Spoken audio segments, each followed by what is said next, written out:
Мы отдыхаем, переводим дух, так сказать. Сейчас мы видим две огромные бочки, наполненные водой. Они своей водой питают весь огород. А это наш домик, в котором мы собираемся и пьем чай. Вот наш домик изнутри.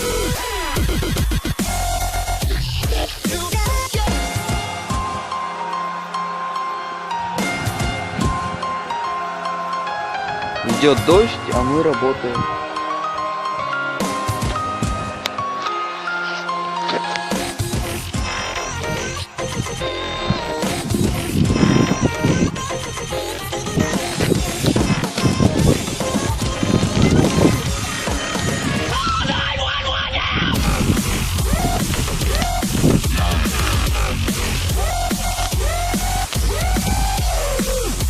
Он говорит,